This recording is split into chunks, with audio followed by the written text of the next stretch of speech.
Bonjour à tous, bienvenue sur la chaîne Captain Trading. Alors aujourd'hui on est le mercredi 10 novembre et c'est l'heure de votre rendez-vous analyse technique trading crypto. Au sommaire de la vidéo, on va voir ensemble quelque chose de très important qui s'appelle le biais cognitif. On parlera hedging, put option, on parlera ensuite évidemment du Bitcoin, de l'Ethereum et du Litecoin. Alors tout d'abord je souhaite commencer mon analyse par le biais cognitif. Alors qu'est-ce que le biais cognitif, tout d'abord, tout simplement, c'est lorsqu'on conforte son opinion avec celle des autres. D'accord ? C'est-à-dire que mentalement, notre mindset va sélectionner des informations parmi toutes les informations disponibles et va faire en sorte de sélectionner celles qu'il souhaite pour conforter son opinion. Que ce soit bull, que ce soit bear, que ce soit sur un coin, que ce soit sur un autre coin. Et si je vous dis ça maintenant aujourd'hui, c'est pour que vous soyez prêts pour la suite, que vous soyez capable de discerner et d'avoir votre propre raisonnement, d'accord ? C'est-à-dire que tout ce que je dis est à remettre en question, d'accord ? Et vous devez comprendre que même si je dis quelque chose, je ne détiens pas la vérité absolue. Et de la même façon que si vous écoutez quelqu'un d'autre, cette personne ne détient pas la vérité absolue. Donc vous devez comprendre que si vous suivez une opinion sans avoir la vôtre, finalement, vous allez vous retrouver dans un cycle où vous allez tout simplement avoir des mauvais résultats sur le long terme. Pourquoi ? Parce que vous ne pouvez pas suivre aveuglément personne. Vous devez avoir une stratégie parce que moi, ni personne, va vous donner une stratégie pour la suite. Très important que vous ayez votre propre raisonnement.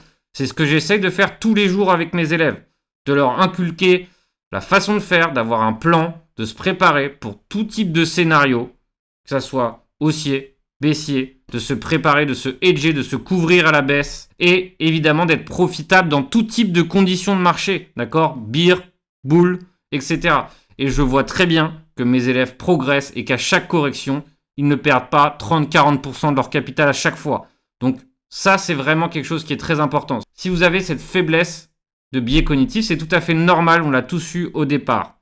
La seule chose, c'est que vous devez maintenant apprendre à ne plus avoir ce genre de biais cognitif. Sinon, tous les jours, vous serez baladé entre bull market, bear market, c'est la fin, c'est le début, c'est l'opportunité du siècle à pas rater, etc. Et derrière, vous allez tout simplement perdre votre argent. Pourquoi ? Parce que vous n'avez pas la décence d'avoir un raisonnement qui s'appuie sur des faits et des probabilités. Ce qui fait qu'à chaque fois que finalement, vous allez voir que votre raisonnement ne fonctionne pas, vous allez avoir peur, vous allez vendre. Donc tout sera basé uniquement sur la peur. Et malheureusement, la plupart des vidéos YouTube actuellement sont basées sur les émotions humaines. Faire en sorte que vous ayez une émotion importante. Et du coup, à la fin, qu'est-ce qui se passe ? C'est que vous terminez par perdre de l'argent. Donc vraiment, le but ultime, c'est d'arriver à profiter de cette aubaine qui existe actuellement sur les cryptos pour se construire un avenir. Et ça, c'est vraiment ce que j'essaie de faire tous les jours sur mes réseaux sociaux, sur mes minutes marché, mais évidemment plus particulièrement auprès de mes élèves. Donc ça, c'est très important. Donc plutôt que d'avoir peur du bear market, qui est très bien, c'est bien d'en avoir peur, c'est bien d'en avoir conscience, mais plutôt que d'en avoir peur, comment s'y préparer ? Quels sont les outils pour gagner de l'argent si demain ça perd 30% ?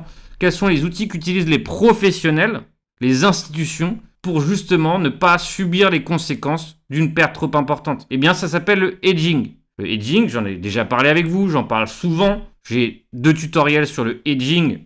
Mais évidemment, je vais en parler très clairement dans mon prochain webinaire sur le hedging. Donc certains y ont déjà participé, d'autres, du coup, n'y ont jamais participé. Donc je relance évidemment mon webinaire hedging car c'est maintenant que c'est important de comprendre comment se hedger. Donc ce webinaire aura lieu le 3 décembre. Vous aurez le lien vers le webinaire dans la description. Je vous rappelle que les places sont limitées. Alors évidemment, je vous invite à vous y inscrire de façon à être sûr d'avoir une place. Donc, lorsqu'on parle hedging, finalement, on parle de couverture, on parle de payer une assurance en cas de baisse des prix. D'accord ? Donc, on peut se payer actuellement une assurance pour Ethereum. On peut se payer une assurance sur le Bitcoin. On peut maintenant aussi, grâce à Delta, se payer des micro-assurances sur le Solana, sur le BNB, sur le Link, etc., etc. Donc maintenant, mon nouveau terrain de jeu, actuellement, se fait sur Delta Exchange. Donc pourquoi j'ai réussi à avoir un partenariat avec eux ? Tout simplement parce que le fait d'avoir des produits options sur plein de cryptos est excessivement intéressant et évidemment permet d'avoir une gamme de stratégies à utiliser beaucoup plus ample. Donc c'est pour ça que maintenant c'est mon nouveau terrain de jeu, donc on commence à le tâter avec évidemment les gens du Discord Pro, mais voilà, donc maintenant on peut tout à fait se hedger grâce à Delta, tout simplement, en plus se hedger en USDT. Donc pour faire un exemple de hedging, tout simplement actuellement nous nous trouvons à 68 000 $, d'accord? Donc si nous on achète un put option à 78 000 $, au prix d'exercice de 78 000 $, qu'est-ce qui se passe? Ça veut dire que si on le garde jusqu'au 31 décembre, ça veut dire qu'on s'assure que si le Bitcoin sera en dessous des 68 000 $ jusqu'au 31 décembre, on sera payé. On sera payé sur la différence de prix. C'est-à-dire que si par exemple, avant le 31 décembre, le Bitcoin n'est plus sur les 68 000 $ mais passe éventuellement à 54 000 $ comme exemple, on sera payé sur la différence, c'est-à-dire 68 000 moins 50 000 $. Et donc dans ces cas-là, on empochera cette différence. C'est un peu plus complexe que ça, donc on va le voir grâce à un tableau que j'ai ici. Mais tout simplement pour vous dire que personnellement, je ne crains pas la baisse. Pourquoi? Parce que j'ai mon assurance si ça baisse. Et je serai extrêmement profitable si ça baisse. Donc forcément, derrière, on n'a plus autant de crainte. On peut dormir la nuit et on peut agir comme le font les professionnels. D'accord? Donc c'est ça le hedging. Encore très peu de gens malheureusement profitent de cet outil qui est le hedging. Et ça s'envoie dans les résultats et ça fait que lorsqu'il y a des cascades de liquidation, certains gagnent, d'autres perdent et d'autres perdent énormément. Et ça, c'est dommage. Donc, je vous invite évidemment, si vous voulez avoir toutes les clés pour un hedging, je vous invite à assister à ce webinaire. Alors maintenant, on va voir tout simplement un exemple de put option sur Delta avec le Bitcoin le 31 décembre. Donc ça veut dire que si j'ai choisi le 31 décembre, je me donne jusqu'au 31 décembre pour avoir raison. Donc actuellement, pour ma part, j'ai pris un put à 68 000 $. D'accord? Donc actuellement, si j'achetais un contrat complet, aujourd'hui, ça me coûterait 7 000 $. Donc évidemment, je peux acheter 700 $ ce contrat. Donc du coup, j'en aurai qu'un dixième. On est d'accord? Je peux acheter 70 $. Du coup, j'en aurai que 0,01.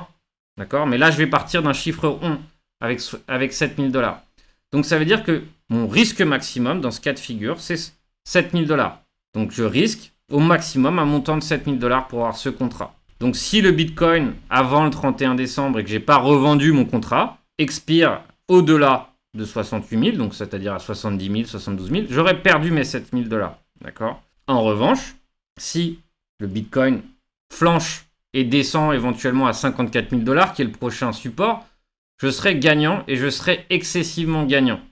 Et là, grâce à ce tableau, on va essayer de voir combien je gagnerais si éventuellement mon assurance se déclenche et qu'il y a une vraie correction importante. Alors encore une fois, je peux revendre mon option avant le 31 décembre. Le 31 décembre, c'est mon délai. Mais si ça arrive demain, après-demain ou dans 5 jours, c'est très bien, c'est pas grave. Je peux revendre mon option et être profitable et le trade est terminé. Éventuellement, dans ce cas de figure, l'option ici, donc ça, c'est les données qu'on doit rentrer dans ce tableau. Je vous le mets à votre disposition. Donc c'est un tableau qui a été fait par Crypto Arbitrage. Donc je vous invite à aller voir son profil. Donc je ne vais pas me donner des crédits sur quelque chose que je n'ai pas fait. Mais très bien, moi j'ai un peu modifié le tableau à ma sauce. Mais donc ici, j'ai rentré ici le prix d'exercice le prix actuel du Bitcoin. Donc tout à l'heure, on était à 68 000. On était à 66 000. Donc maintenant, on est déjà à 68 000. Donc ici, dans ces cas-là, je vous invite à rentrer le prix 68 000. Ça, c'est un peu pour l'utiliser. Donc plus tard, je vous ferai une utilisation, par exemple dans le webinaire hedging un peu plus détaillé, mais globalement, c'est ce qu'on doit mettre. Ici, prix d'exercice, on en a parlé, c'était 68 000. Donc en Bitcoin, ça représente 0,11. Donc là, qu'est-ce qui se passe? On a ce qu'on appelle notre courbe de profit, perte-profit. C'est-à-dire qu'au maximum, ici, on perd le montant investi dans l'option, comme je vous l'ai dit tout à l'heure, à 7 500 $. Tout à l'heure, ça a été à 7 500. Donc ici, si le prix expire au-delà, je perds ce montant. Si le prix expire à 60 000 $, par exemple, je ne gagne rien, je ne perds rien. En revanche, si avant le 31 décembre, le prix commence à chuter, éventuellement ici je donne un prix à 40 000 $ et qu'on revend notre option, ici c'est un profit de 20 000 $. C'est-à-dire qu'on a multiplié par 4 le montant de notre option.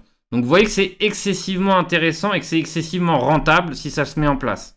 Donc derrière, par exemple, si vous avez beaucoup de Bitcoin et que derrière l'évolution du Bitcoin continue, c'est très bien, c'est pas grave, vous allez perdre, d'accord, c'est cette assurance, mais au moins vous avez du coup votre montant ici qui vous protège. Et si ça baisse, donc moi pour ma part je pense qu'on aura toujours une baisse, on finit toujours par en avoir une.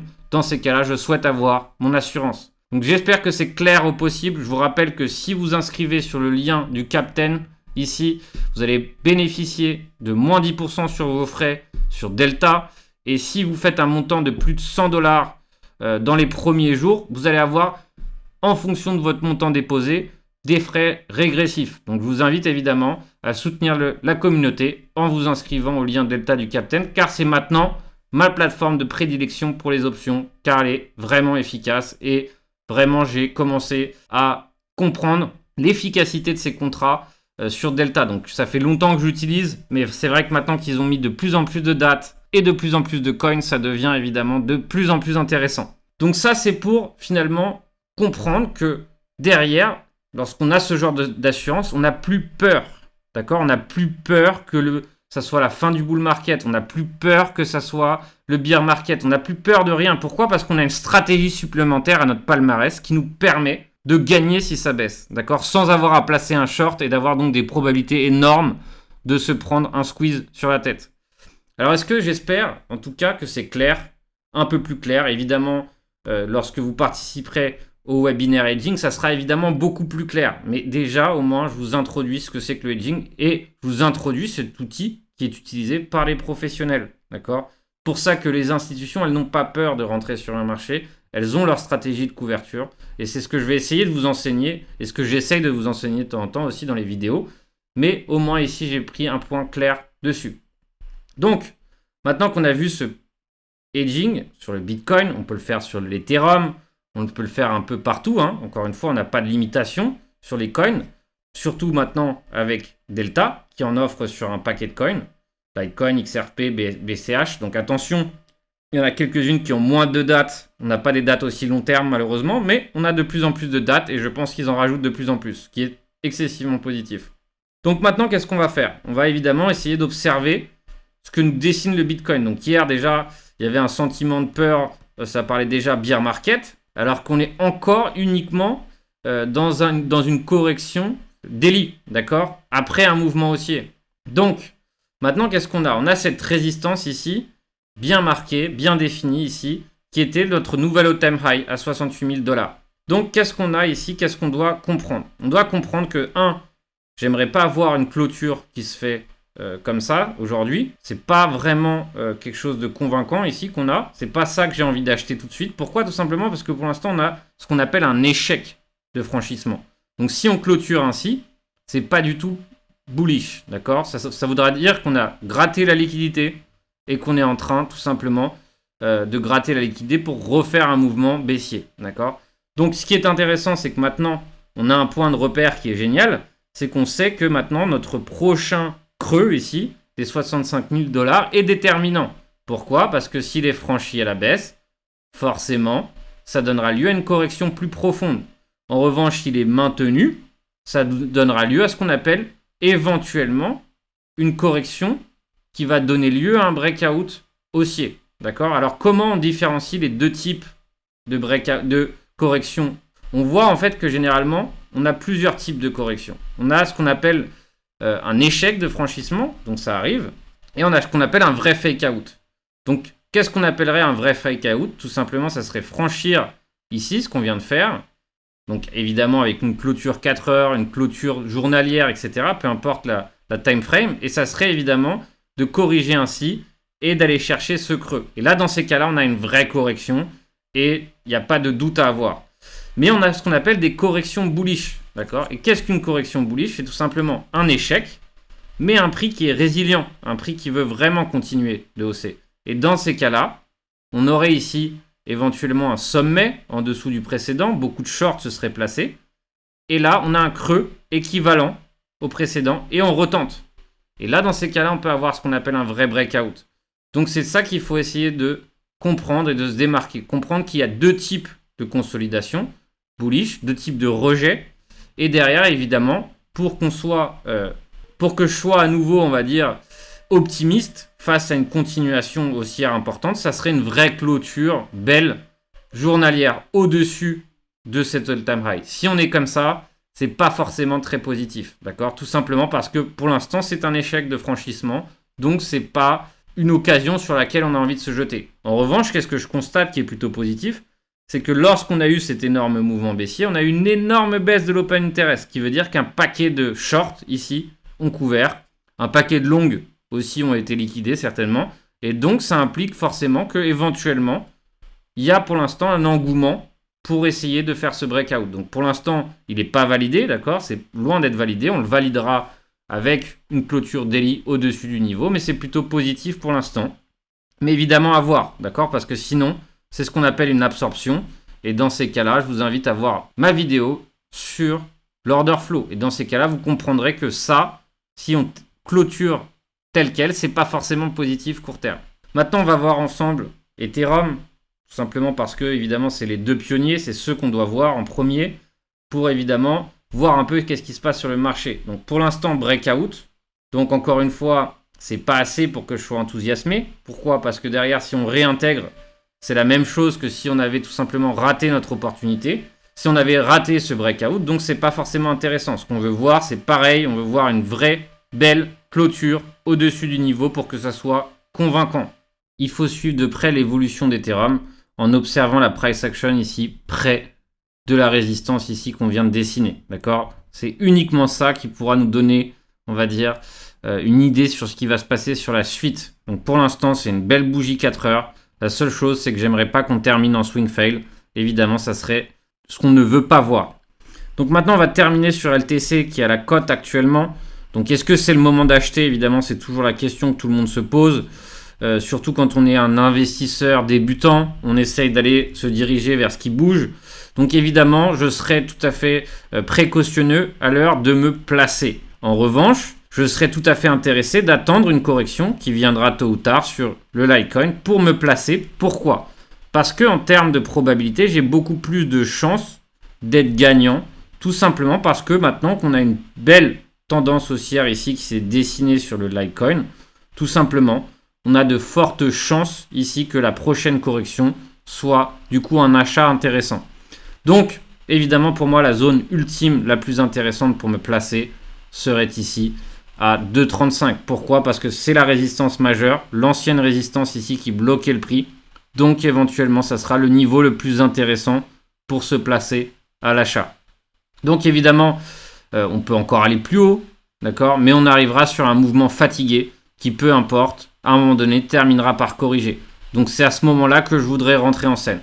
Et donc, pour moi, on va dire les niveaux les plus intéressants, d'accord, dans l'ordre, hein, évidemment, ça serait 2,40, 2,55. Ça sera évidemment la première correction, je pense. Et l'idéal pour moi, ça serait 2,40, 2,35. Donc voilà pour ce petit brief marché, ce petite introduction au biais cognitif.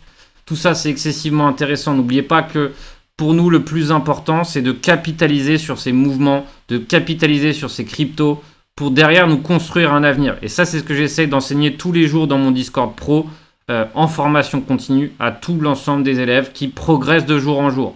Donc évidemment, je ne peux que vous encourager à nous rejoindre sur le Discord Pro. Derrière, si vous avez moins de temps, pas forcément envie de vous intéresser pleinement à la crypto, je fais un format plus court tous les lundis, d'accord, dans la newsletter qu'on appelle Pro. Évidemment, ça par contre, ça intéresse tout le monde, tous les investisseurs, tous ceux qui touchent à la crypto-monnaie. Le webinaire sur le hedging, un indispensable si vous voulez survivre et tenir sur le long terme sur un marché financier et agir comme un pro. En attendant, je vous souhaite un bon trading à tous. Soyez évidemment vigilants et on se rejoint sur les réseaux sociaux ou sur le Discord. Bon trading à tous.